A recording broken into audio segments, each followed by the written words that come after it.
Hello, good evening and welcome to Hot Edition on 3FM 92.7. It is coming to you live from our studio here at Asiedu-Dartey in Accra and also live around the world on 3news.com. Coming up this evening, seasonal flooding hits Accra again, renewing questions about the effectiveness of flood control measures. So we'll be assessing what has happened today, what happened over the weekend, and the way forward regarding issues of flooding in the capital city.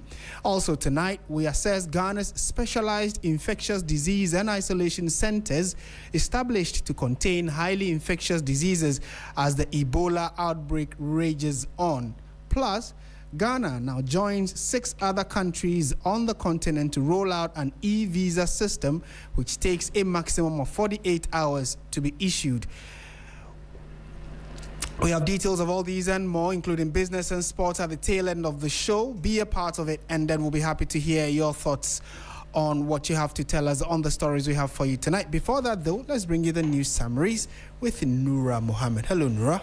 Hello, Martin. First in the news summaries, the head of the pediatric nephrology unit at the University of Ghana Medical Center, Dr. Beatrice Nyan, has raised concern over the growing number of children diagnosed with kidney disease, warning that environmental pollution and delayed diagnosis are contributing to an emerging public health crisis. According to her, exposure to toxic pollutants and heavy metals, particularly from illegal mining activities, may be driving the rise in chronic kidney disease and kidney failure cases among children. Meanwhile, police in the northern region have launched investigations into the alleged kidnapping of a 15-year-old boy at Kabulia in the Nanumba South District amid reports that the abductors are demanding a ransom of 100,000 Ghana cedis for his release. The victim, identified as Ali Issa, was reportedly taken by a gang during an attack in the community, sparking fear and concern among residents.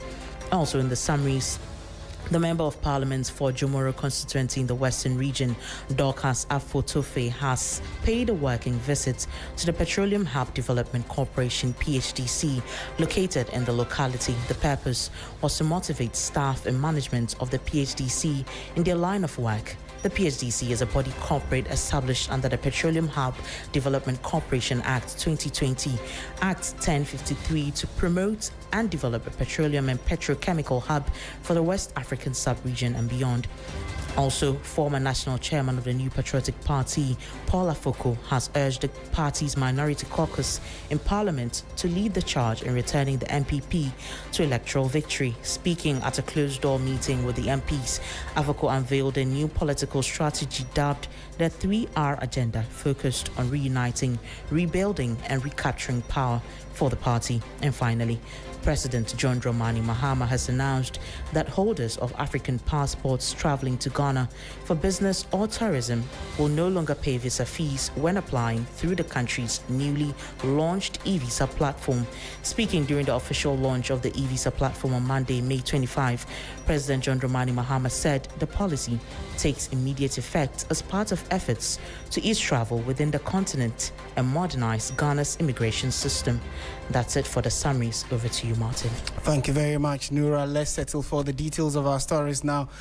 And I'm sure for those of you listening to us in and around the Greater Accra region, you would have experienced some rains, and many parts of the capital are still quite wet as a result of the rain. As the major rainy season begins across Ghana, concerns are once again mounting over the country's perennial flooding problem, particularly in the national capital, Accra. Heavy rains in recent days have already caused flooding in parts of the city, causing extensive damage and raising fears of a repeat of previous year's devastation. Every rainy season, the situation appears familiar: roads submerged, homes inundated, businesses affected, and commuters stranded for hours. For years, flooding has remained one of Ghana's most persistent urban challenges, despite several government interventions aimed at addressing the problem. Over the weekend, several homes around Kanishi, Ablekuma, Banyard, Malam, Wejagbawe, Tetegu, parts of Airport West and others were inundated by floodwaters. Monday morning's rains also triggered flooding in some communities. And many of you have also been sharing stories and videos and pictures on various social media platforms as a result of today's rains. And prior to that, before the weekend, there were major downpours in parts of the capital as well. So what exactly has the situation been, especially for those who are in flood-prone areas or low-lying areas? Well, my colleague Stanley Nible, who has been out and about to some of these key places we mentioned a few minutes ago, has joined us in studio for a quick chat regarding what exactly it was that he observed on his rounds in town. Stanley, thank you for your time. So tell us, which areas did you visit and what did you see? So, Martin, actually, I was in the Wejagwa municipality. There is a community called Kokroko, and Kokroko is actually situated in between Bayard and then Malam Junction. So between these two communities is Kokroko, and this happens to be one of the hardest hit areas on Friday when it rained, because because it has a low-lying topography, and because of the construction of the George Walker Bush Highway, the road was raised during the construction, so it appears every other building over there had actually sunk. So with the slightest or the little rainfall that sets in, the entire place gets inundated. And the other situation that we must also bring to the attention of city authorities had to do with the absence of gutters in the area. The entire vicinity has only one major drain. It's a storm drain, actually, that allows intake, volumes of water from upstream into the sea. And I was there and I saw the beginning of the rain. But then it was a little water that was flowing through the storm drain. But when the rain started, within minutes, the entire storm drain got filled and spilled over. And so quickly, it's looking at the intensity and the force at which the water was flowing through the drain, and it also had to overflow its banks to other adjoining areas. So quickly, it spreads to other adjoining communities. And the saddest incident is that on Friday, there was this particular apartment, situated closer to the storm drain, and it got filled to almost the roof. And because the occupants have nowhere to go, they were able to prepare the place after the water that was accumulated in the house actually receded, and when the rains subsided and the water receded, they were able to perforate holes beneath the room so that the water can rush out of the place. But little did they know that when there is another downpour or another incident of downpour, it is going to serve as a conduit where the water is going to flow back into their rooms again. And that is the exact situation that we had to witness today. And so this is in and around the Wejagbawe enclave. And this is an area that consistently, anytime, if even you pour a bucket of water, they are likely to have flooding situations. Yes. So the place, according to residents, the place wasn't like that. It started on June 3, when we had this twin disaster at Kwame Nkrumah Circle. That place was also affected. And since then, every subsequent downpour gets the place inundated. And residents continue to, suffer each and every day that they experience that downpour. And these very rains had actually did not only collapse or caused havoc or inundate areas, but also wreaked havoc. Causing damage to electronic appliances, people's properties. At a certain point, it even broke down some walls. Yes, and found its way into the residents of some homes and people's rooms as well. So what kind of immediate remedies were these people thinking about at the time? Have they been able to move to safety, and what does safety mean for them in these instances?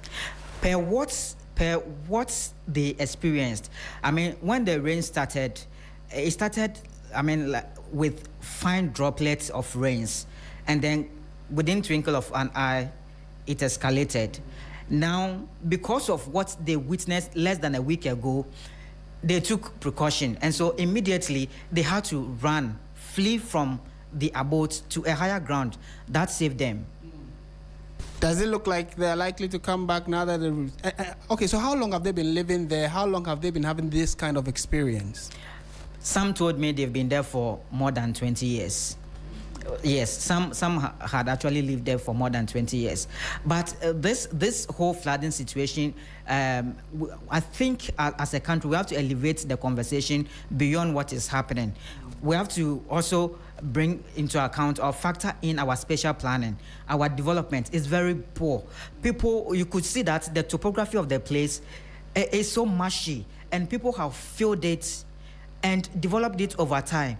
And so you see, when the water comes, the place is already containing water. So with the little downpour, it also adds up to the already existing water beneath the aquifer. So it gushes out and then becomes plenty and quickly spread to inundate homes. So I feel that city authorities must up their game. NADMO must up their game because they also have a role to play. And then the central government also have a role to play. Now, there is also the part that the Ministry of Water Resources, Works and Housing must also step in, because most of these places that I visited have no drainage systems apart from the storm drainage. I mean, it's just one big one. But we must have gutters that will channel water from the various communities into the storm drain for onward carriage into the sea. But that is not in place. When you go to places like Tetegu, when you go to Weja Crossing, White Cross, you go to places like your place. I'm told over the weekend your place also got flooded. Absolutely, yes. We thank God that you didn't swim. You didn't become tilapia. I got here safe, yeah. But Stanley, you mentioned issues of spatial planning and the like. So let's now bring in our guest. Thank you very much, Stanley Nible, our reporter who was around town today when the rains started. Fortunately, he was able to get us some very compelling visuals. Those of you who are following the bulletin on YouTube and also on Facebook, I'm sure you are seeing for yourself the kind of videos that Stanley was able to capture for us, and it is quite telling. I hope that we are all safe wherever we are listening to 3FM from. But let's now bring in our resource person for this particular conversation to help us make sense of it.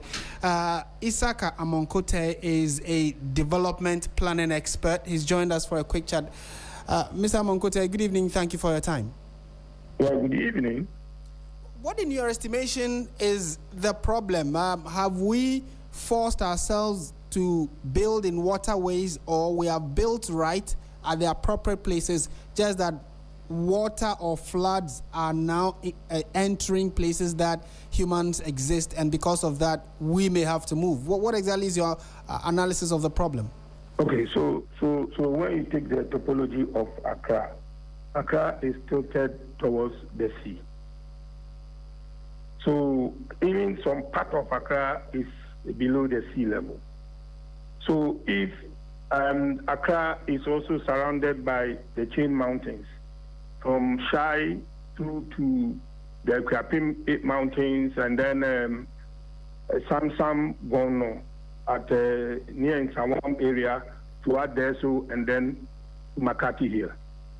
So any human activity at these chain mountains will surely open the water channel down into Accra. And Accra has about 5 water basins: the Sakumo Basin, the Onyanshia Basin, the Densu Basin, the Peshi Basin, and then the Lafa between Dansoman and Akraka, Kanishin areas. The Lafa Basin is there. Now, human activities have encroached upon these water channels, So, since Accra is tilted towards the sea, some people think that they are smarter than nature. They want to fill the land with laterite so they can develop. And by doing that, you block the water channel into the sea. So the water will hit back and then cause flooding. That is happening at the Lafa Basin towards Dansoman and Pambros and those areas. When you come to the Densu Basin, somewhere around Ufanko, behind Ufanko Cemetery, and then where they sell the wood, the Moose area, there should be a channel that goes down there. But people have filled that area and built on top. So the water will not go as it wants and then return onto the street. That is what you see on the street, the Taifa Domi area, what you see on the street, on the highway itself. Okay. Right. And when you come to the Peshi Lagoon, we have silted the Peshi Lagoon ourselves. People have silted from Chado areas and Labadi areas. They have silted the Peshi properly. So when the water from the Peshi Lagoon hit the lagoon, it returns. So as and when or where you get the rain from, then the havoc will hit them. Right. If it is from the water, the lava, yes, that is the situation.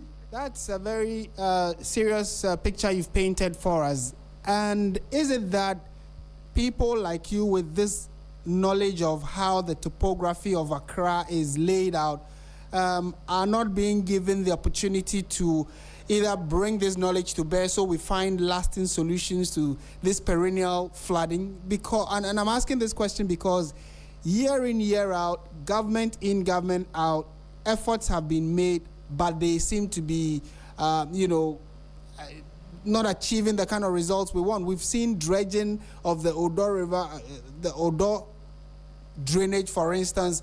We've consistently seen houses in and around the Odona area flooding, Alajo and its environs. And from what you have said, it's as a result of people either forcing themselves to build in waterways or within the basins. And that is why when rains come, they naturally will find their course and affect human life. So how do we reverse engineer this system?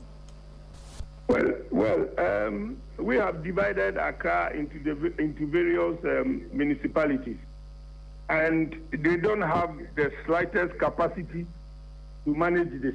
This is hydrology problem, and I don't know whether we have been giving the Ghana Hydrological Authority the necessary funding to manage this situation. You see, what the water channel from the mountains that I said earlier, we have blocked them. There are wetlands surrounding these water channels into the sea. But we've taken over all the wetlands. Recently, the regional minister decided to work on the demolished houses around the Ramsar side area. Mm-hmm.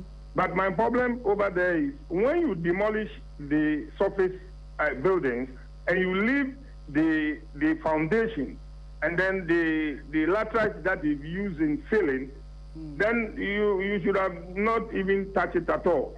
Right. But there should be funding to go back and redevelop and create the Ramsar site there so that it can receive some of the water. Okay. So if you come back to the Lapa basin, for instance, all those who have filled the Ambros area, the Dansuman area, and not allowing the water to flow, we must go back there and scoop the laterite away. Out. So that will mean those who have filled the behind Ofankor Cemetery and the Moose area, they must give way. We must go back there and do redevelopment. Without that, I don't know what we can do. Besides all this, we have problems with waste management. Mm-hmm. We have about 34 municipalities in Accra, if you want to add the district to it, and none of the municipals have waste management department. So how do you want about 300,000 people living in one municipal be managed without waste management? How? How are you going to succeed? Right, and Mr. Monkote, so I mean, we've been joined also by the Director of Inspectorate at the National Disaster Management Organization, NADMO, Richard Amo-Iyate.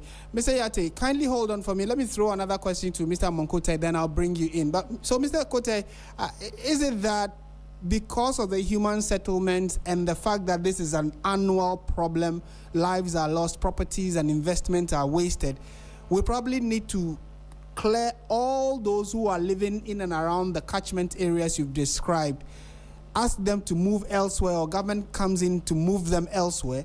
Then we can allow water to collect where it wants and then move and flow into the sea as it ought.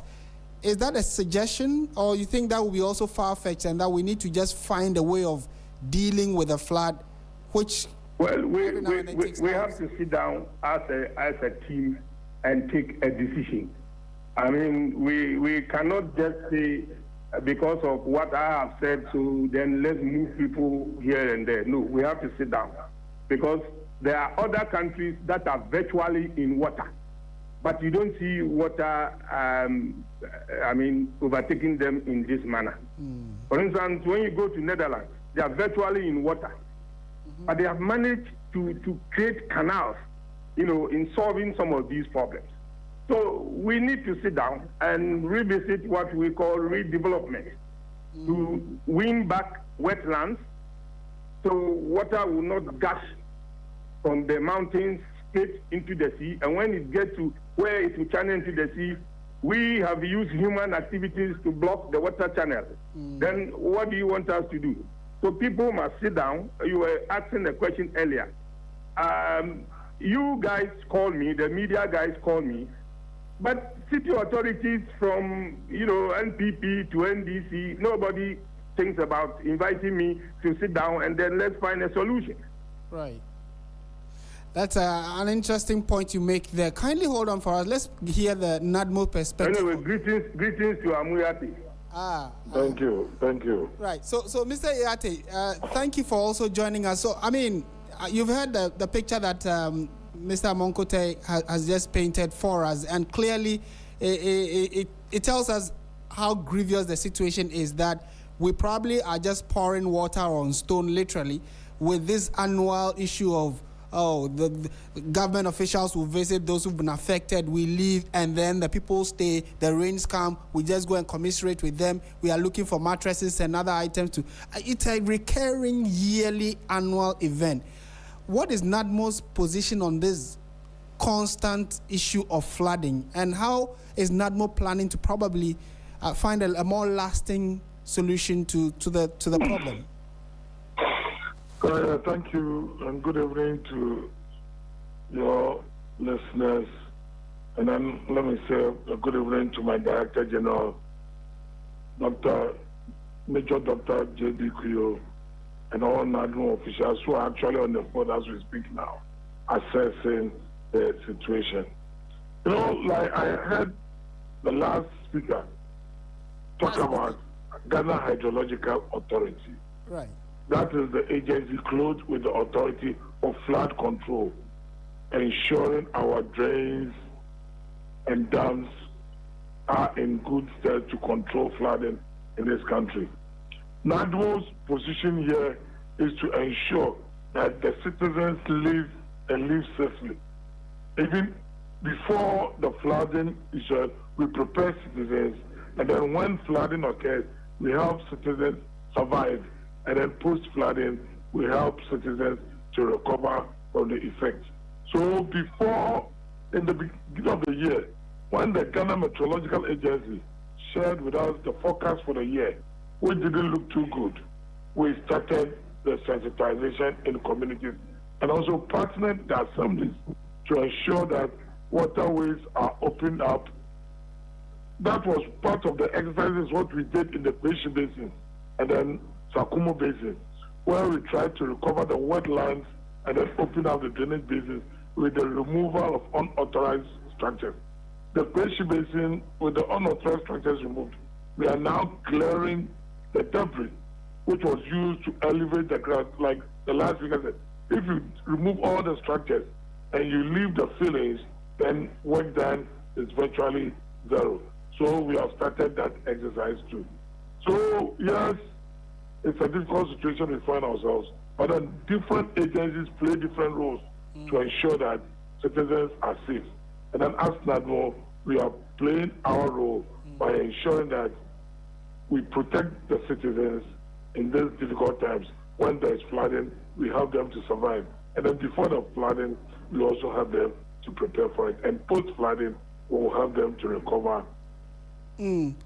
Right. It's a safe point you make there, but maybe before I go to my next question, can you give us an assessment of what reports you are picking from the ground as a result of today's rains? Which areas? Today's rains was across the southern belt. It was flash floods. That is high intensity rain and low infiltration. Low infiltration because the drainage channels are choked. And so the flood water does not flow easily into the primary drains they are impeded in their flow. So they infiltrate slowly. And this is what caused the flash flooding. And after a while, it recedes, and then people have to clean their rooms and then recover. So what we are doing is we are assessing the extent of situation. Then we carry out the needs assessment on the victims as we identify them. And then where there's the need for support, we offer the support to help victims recover.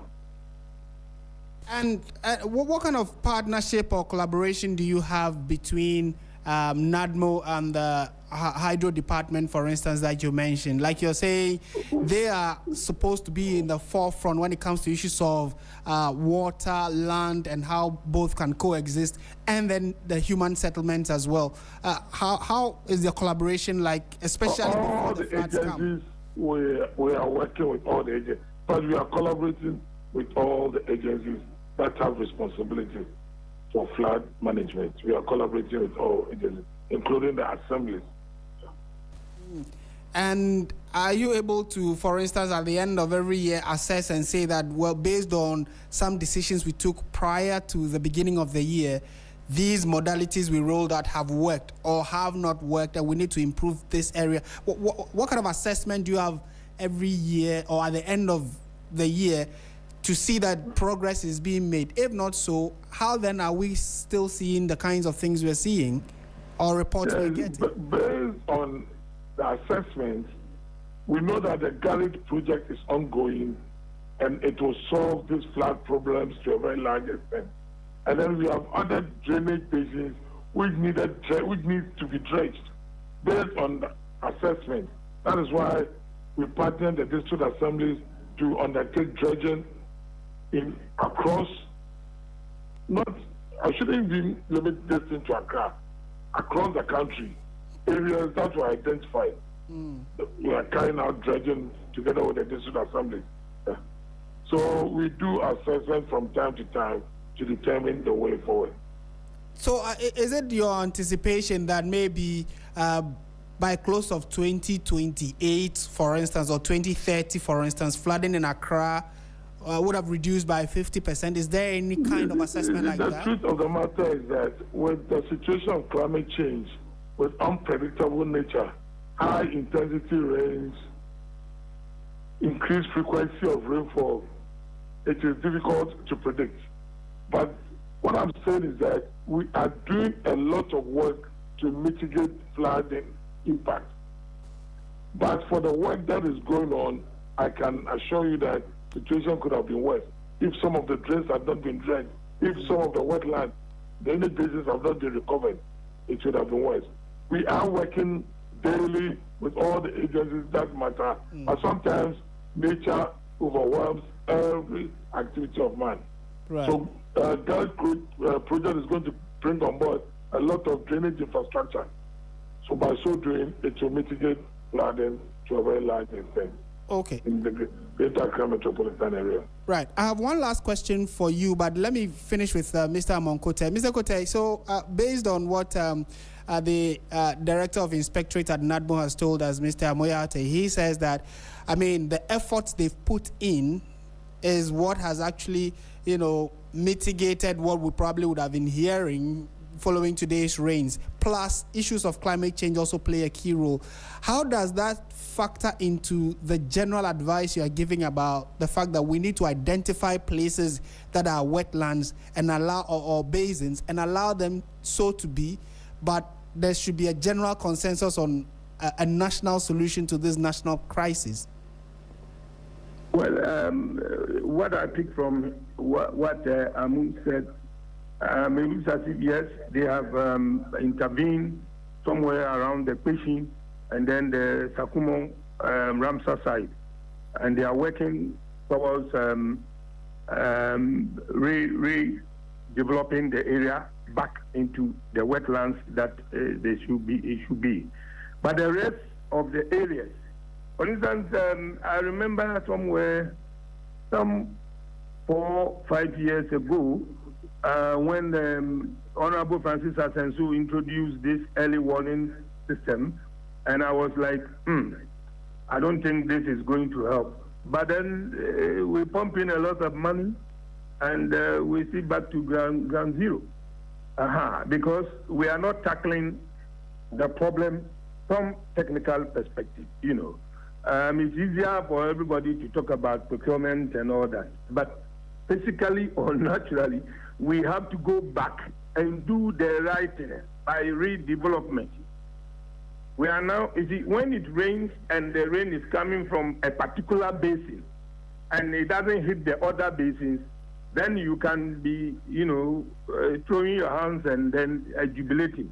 But when it is a huge one that covers, like it cuts across all 3-4 basins, that is where you are exposed, you see.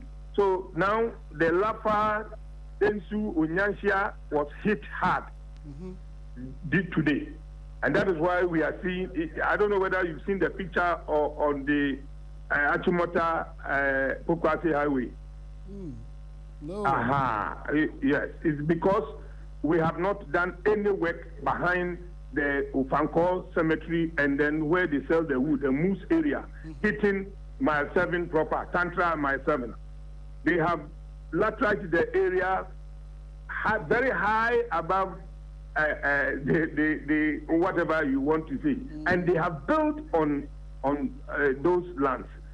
So if we want to do something there to solve the problem of flooding on the highway, then we have to go back there, identify the channel, get all those houses away, demolish the houses, and then open the channel for the water to flow. That is it. And then the Pambros area, Dansuman, Begbe, those areas, we must make sure that the water is flowing. That's all. Wow. Because Accra is tilted towards the sea. You cannot fill the lowland area and build on it. Then where do you want the water to pass? Right. I mean, then it will hit back and create flood. Certainly so. Right. So, Yeah. Mr. Kote, I'm sure, I mean, in the coming days, we'll still be engaging you more, so at least your thoughts and expertise goes far and wide, so those in authority will hear and take the right action. Let me give you this last one. You see, we have lost control of our building code. You don't build your house and then you don't harvest your rainwater. It is not accepted anywhere. Because rainwater, when the water hits the roofing, it increases in velocity. And then, you know, you have about 100, 200 houses in an area. Everybody's rainwater hits the floor, and then it drags the soil into the drains. Right. So when we get up and say we want to do communal labor, you get about 60% fine sand in the drains, and then we top it up with refuse. So how do you want water to flow? Wow. That's a very And I don't know question. why we cannot just give instructions for people to trap their rainwater. And people travel, all the big men in Ghana, they travel outside. And why don't you ask them that why are you trapping the rainwater? They will tell you we are trapping the rainwater to avoid flooding. Okay. You don't allow rainwater to be gushing out and dragging soil, pulling the soil along into the drains. The drains will get choked. Meanwhile, you don't have any waste management department in the various municipalities. So people just gather their waste, you look left and right, and dump it into the drains. And then we go every weekend, say we are going to clean the drains. Oh, why are you going to clean the drains? Good question. Good question to end your point on. Thank you very much, Mr. Isaka Amonkote, Development Planner. Thank you for your thoughts this evening. And in wrapping up with you, Mr. Amoyate, you indicated that prior to the beginning of the year, you were told, or you were given an idea of the kind of rains we should expect, and it wasn't looking good. So what is NADMO's plan going forward? Right, unfortunately, we don't have Richard Amo-Yate there. So these two gentlemen have just painted quite a grim picture of how our efforts are dealing with the flooding. Probably is just, much ado about nothing, because we are fighting nature, and nature, you definitely know that you're not going to win against nature. So this flooding conversation has become one too many. Every year, probably sometimes 2-3 times in a year, we talk about how areas are flooded, how water bodies are taking people's homes and lives are being lost. But then we just wait. When the dry season comes, we keep quiet. When the rains return, we're back to the same conversation. Well, like they say, a word to the wise is enough. Stay with us. When we return, we'll be looking at some more stories here on 3FM 92.7. This is Hot Edition. We'll be back with more.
So listening to 3FM 92.7, this is Hot Edition live from our studio here at Adisawe Kanda in Accra. And like we indicated, many of you have already been sharing your thoughts with us about today's rains. Part of the issue we are also being told is that climate experts are warning that without urgent action, Ghana could face worsening impact of flooding and extreme heat already affecting communities nationwide.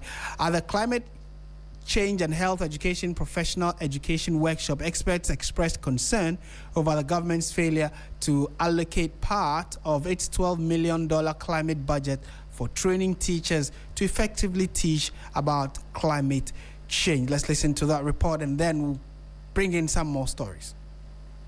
Is a present crisis threatening food security, health, and livelihoods. Several communities along Ghana's coast continue to feel the impact of rising sea levels. Despite ambitious national strategies, critical gaps remain. Ghana requires an estimated $22.6 billion to meet its climate goals. Associate Professor Samuel Cornelius Yakun of Indiana University, Ghana, emphasized the need to integrate climate change studies into the basic education syllabus. Of the 12 billion that they've spent on climate mitigation in Ghana, I tell you, not even $1 has been put into training teachers to effectively teach climate change. So I think they should look at bringing courses like environmental science, earth sciences, geosciences into the basic education curriculum, because we're losing a lot. If you look at the syllabus, the basic education syllabus from primary 1 to GHS 3, the climate concepts, students are supposed to learn are very shallow, and then there are not a lot of, such concepts in it as well. Programs Manager at Indiana University Ghana Gateway, Dr. Abigail Messi Opong-Tete, highlighted the dangers of misinformation, stressing the gap between what is taught in classrooms and what is broadcast publicly. And we shift our attention to some more stories now. Civil society organization Send Ghana is urging government to speed up the distribution of farm inputs under the Feed Ghana program, warning that delays could affect food production this season. In a statement issued, the group says farmers in parts of the northern, Oti, Volta and Bono East regions are yet to receive seeds, fertilizers and other inputs despite the onset of the rains. According to Send Ghana, checks with farmers and Department of Agriculture show that many metropolitan, municipal and district assemblies have also not received the needed supplies. The development, it warns, could disrupt planting activities, threaten food security, and undermine the government's agricultural transformation agenda under the Feed Ghana program. Alhaji Mumuni Mohamed has joined us for a quick conversation on this. He is the Deputy Country Director for Send Ghana. Alhaji, good evening. Thank you for your time. Good evening, my brother, and thank you very much. Good evening to your listeners. In your interaction with the farmers and the departments of agriculture, what exactly did they tell you about these inputs, the farm inputs that you're suggesting? Is it that they are not getting it at all, or they are just getting it in quantities that does not support their efforts? Yeah, thank you very much. I think that the issues are very clear. Issues are that for most of the districts that we are working across these regions, the fertilizer still hasn't arrived. Checked with farmers, but also with the Department of Agri, clearly reveals that they are yet to actually receive these inputs. What it means is that if you just suppose that against where we are in terms of the season, we are getting too late, and that's something that government has to try and deal with as soon as possible, because this intervention is time bound, and if the subsidy or the fertilizer come at a time that the season is fast into session, it might be difficult. Even if they take it, the likelihood is that some of them might not necessarily use it. Recovery will be a problem, but also the fact that it will have implication on our production figures for next year. And we are concerned because we are most likely to be complacent because of the recent glut. What we have by way of stock cannot take care of us up to next year. And so, given that most farmers are having serious challenges based on the glut situation and the limited market, there's already, even like some disaffection on the part of farmers regarding how this whole process has been managed. And we are very concerned that if government does not take immediate steps to make sure that farmers have access to these fertilizer and other input anytime soon, we risk running into some food insecurity challenges next year. And were they able to tell you what exactly were the reasons for the delays or the low time in getting these inputs? So that is the other issue we raised. Information on the program is very much limited. Farmers do not have the full complement of information regarding why they delay. And even the Agri department, in most cases, couldn't tell why they delay. It is basically the district assemblies that the ministry is working close with, and we think that yes, the Department of Agri is an arm under the assembly, but in terms of the direct linkage with farmers, it is the mandate of the Department of Agri, to be able to make sure that they are providing information to farmers. So if the Department of Agri itself is faced with challenges regarding access to information, then we do have a problem. It is not a case that they are not getting it in right quantity. It is a case that most of them still haven't received, and this was confirmed by the Department of Agri. Okay. And we even checked with some of the MMDCs to be sure whether it had arrived, and then the Agri department was not aware. Okay. So this is certainly a very serious matter because, both in the north and south, the season is fast into session, and if nothing is done about it, we might just end up wasting resources at the time farmers will not make good use of the fertilizer and other inputs.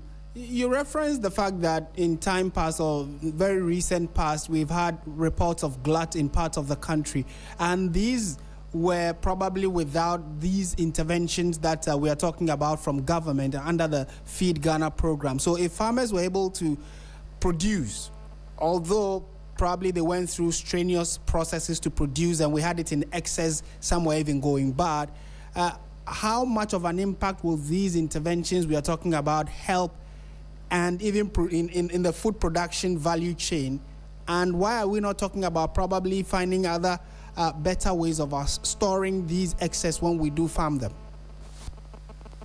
Yeah, thank you very much. I think the issues are not directly linked. In fact, for those farmers who actually, produced last year and are faced with the challenge of market, they do not have the resources to go into production with the same volumes next year or this year. They needed to have the market to be able to recover enough and then increase or even maintain their production levels. The general situation is that the amount of money that they actually invested in the last season, they are not able to recover. So with or without the program, last year there was some intervention. It's not as if there was nothing. The Feed Ghana program started actually last year. Right.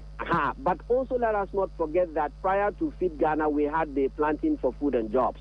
So, it's a case that, yes, some support was given last year. Farmers actually engaged in production, but they have not been able to sell, to make the needed profit or the needed income in order that they can plow that back. And I think that this is even the year government should have been more proactive given the glut situation, that most farmers have run at a loss.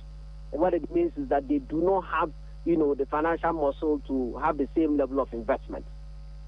Right. So as a civil society organization, you are raising this to draw government's attention to the fact that many of our food baskets, or at least some of the key food baskets that we know, the northern region, Oti, Volta, and Bono East regions, are yet to receive these necessary interventions like seeds, fertilizers, and other inputs. What is the alternative? What's the way forward? How do we resolve this beyond asking government to step in? Yeah, so I think that where we are, we can only ask for government to be proactive. I'm not too sure we can have any stopgap measure now, apart from government, improving the speed of implementation. Some resources was allocated for this intervention, and we are calling on government, whatever it takes for government to make sure that as soon as possible, the support is made available to the farmers, the better for all of us. At this stage, I'm not too sure, given the time limitations, we might be able to explore other opportunities.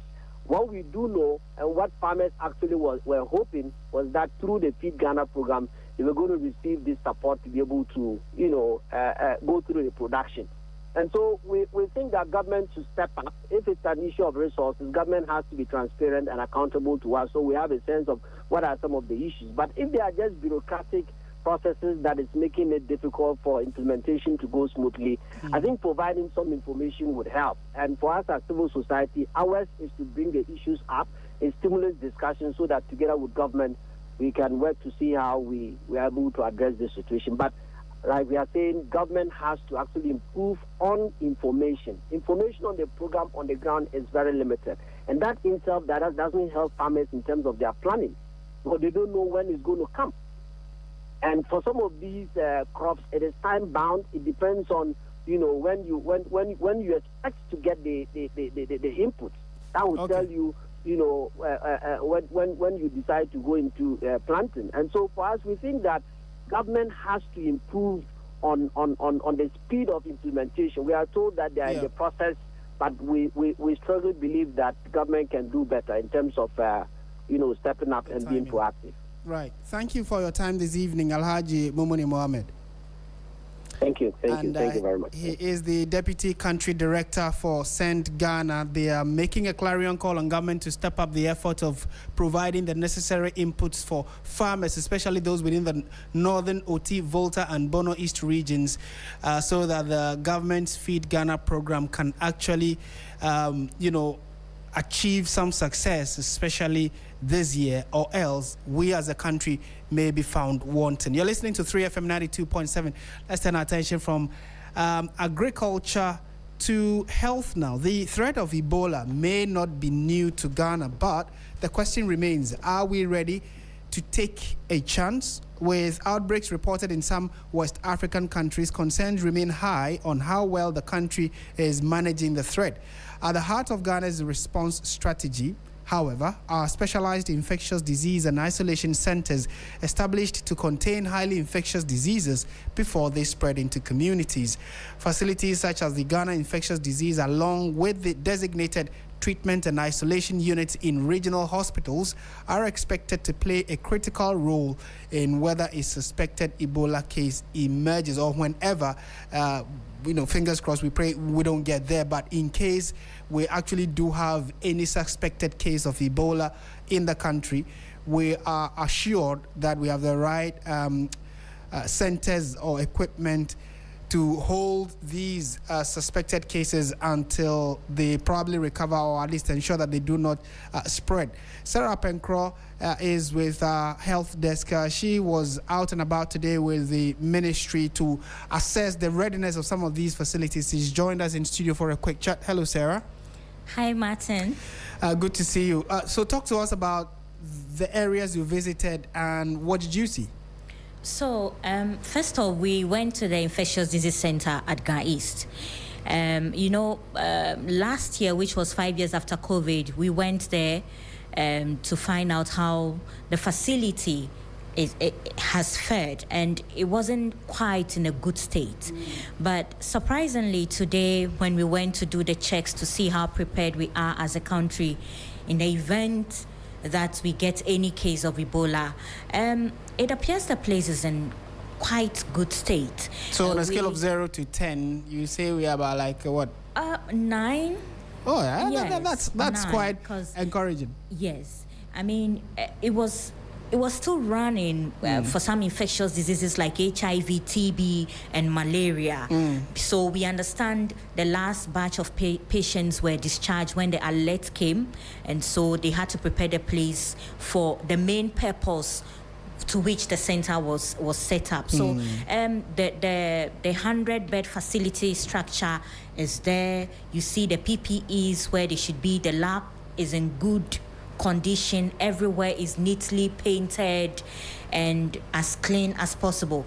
Indeed, one of the main areas that have also been of major concern is our ports of entry, the borders and the airport. So we went to the airport, and it was visible. You see the port health workers of the Ghana Health Service in their nose mask, trying to enforce certain protocol like hand sanitizing and using the hand thermometer to check for temperatures and all that. It was interesting to watch, but we also identified a few gaps, like the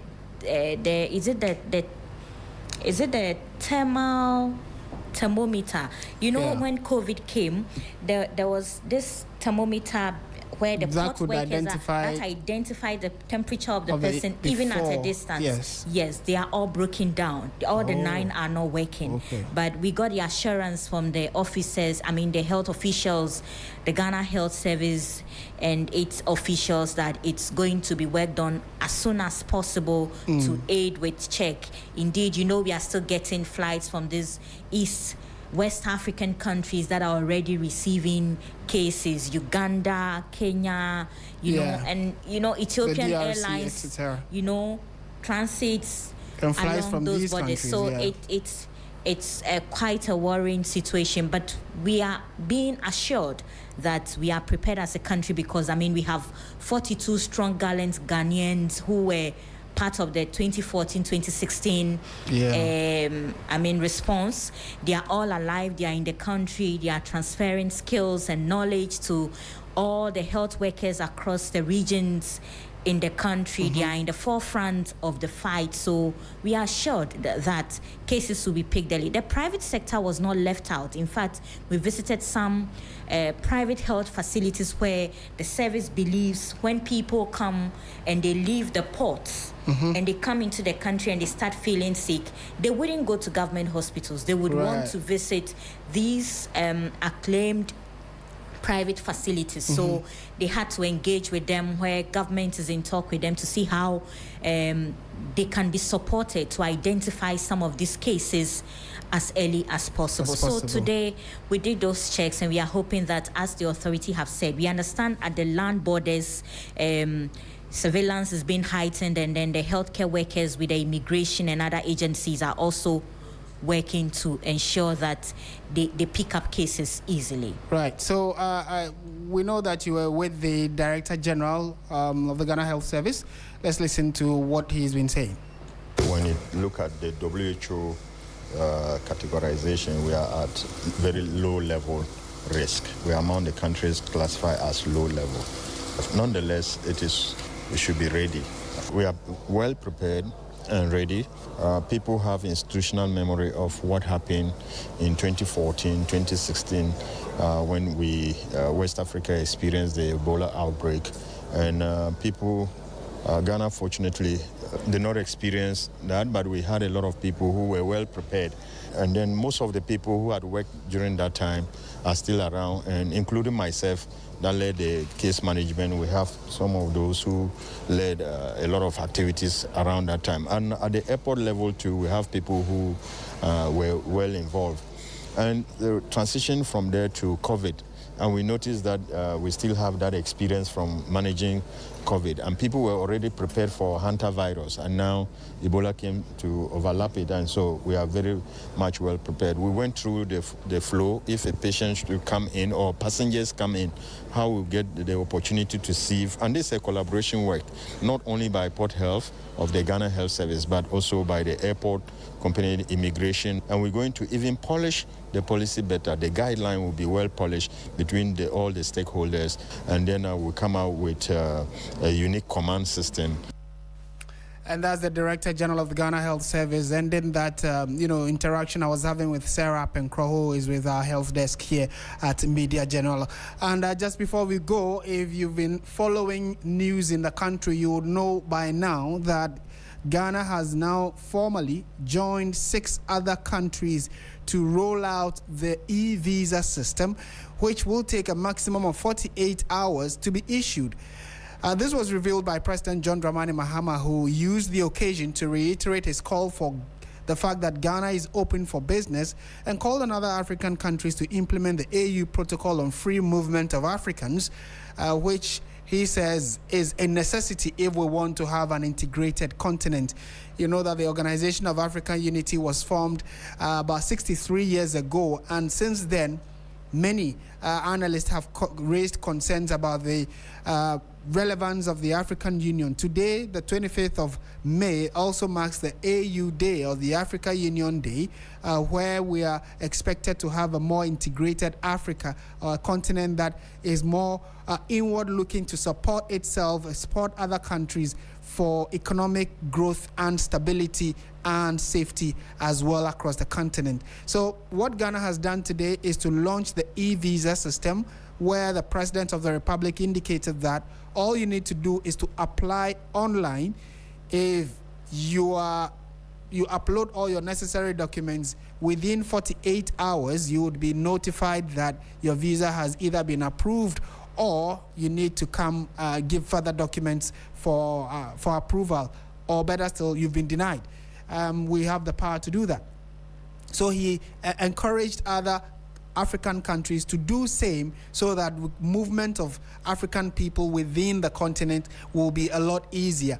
The other issue that was raised was the fact that now, if you are an African holding an African passport, you can travel to Ghana visa-free, which means that, yes, you have to still apply for the visa, but you do not have to pay for it. So that's another interesting issue that came up. Whereas many were raising the concerns of this will mean people will flood into the country, running away from other, especially the war-torn countries or countries like Nigeria, they will run and flood Ghana. Well, the government said that is not going to be the case, because everybody coming in will still be screened and vetted before you are given the approval to come into the country or otherwise. So we are not compromising our security as a country on the altar of e-visas and visa-free movement of people into the continent, into the country. So on the back of that, we would want to say thank you very much for listening to Hot Edition. It was live from our studio here at Adisawe Kanda in Accra. My name is Martin Asiedu-Dartey. Have a pleasant evening.